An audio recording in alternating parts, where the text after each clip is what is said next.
नमस्कार विद्यार्थी मित्रांनो, 12वी उत्तीर्ण आहात पण पुढे काय करायचं आहे समजत नाहीये तर काळजी करू नका. कारण आता बीटेक फूड टेक्नॉलॉजी आणि बीएससी ऑनर्स ॲग्रिकल्चरसाठी ॲप्लिकेशन फॉर्म सुरू झालेत. ॲप्लिकेशनची शेवटची तारीख 15 जुलै, त्यामुळे विसरू नका. अगदी आपल्याकडे फक्त 10च दिवस आहे. 10 दिवसात तुम्हाला ॲप्लिकेशन फॉर्म भरायचे आहेत. त्यासाठी लिंक माहीत नाही आहे, काळजी करू नका. मी आहे ना, मी सांगतो. फॉर्मची लिंक आहे वेबसाईट agri2024.mahacet.org. या वेबसाईटवरती जाऊन आपल्याला ऑनलाईन ॲप्लिकेशन भरायचं आहे.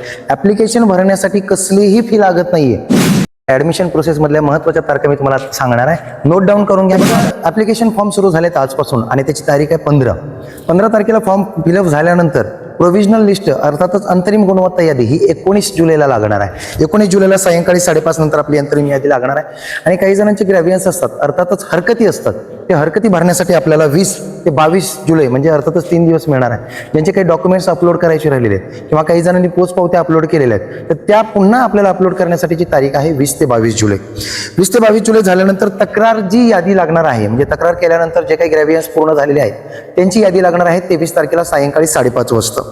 आणि 5:30 वाजता यादी लागल्यानंतर पुन्हा अंतिम यादी लागणार आहे 24 जुलैला सायंकाळी 5:30च्या नंतर. म्हणजे फायनल जी लिस्ट असणार आहे, मेरिट वाईज लिस्ट असणार आहे, ती 24 जुलैला सायंकाळी 5:30 नंतर लागणार आहे. आणि पहिला राऊंड लागणार आहे 27 जुलैला.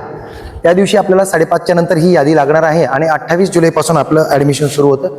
28 ते 30 या 3 दिवशी आपण आपली रिपोर्टिंग करू शकता. ज्या ठिकाणी आपला नंबर लागलेला आहे आपण त्या ठिकाणी जाऊन आपली ॲडमिशनची प्रक्रिया पूर्ण करू शकता. त्यानंतर दुसरी यादी लागणार आहे 2 ऑगस्ट रोजी. 2 ऑगस्ट रोजी सायंकाळी 5:30 वाजता. आणि प्रवेश प्रक्रिया सुरू होते 3 ते 5 ऑगस्टच्या दरम्यान. म्हणजे प्रत्येक राऊंड नंतर आपल्याला 3 दिवस ॲडमिशनसाठी मिळणार आहे. आपण कोणत्याही दिवशी जाऊन ॲडमिशन करू शकता.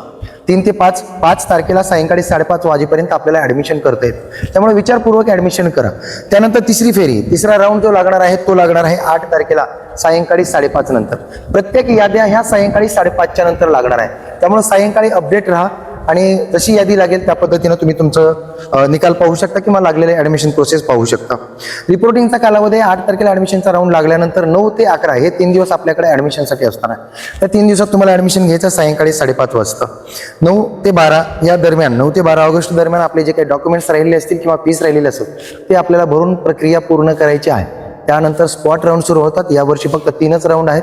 त्यामुळे त्या 3 राऊंडमध्ये अपेक्षा आहे की आपला नंबर लागावा आणि आपण ॲडमिशन घेऊन टाकावं.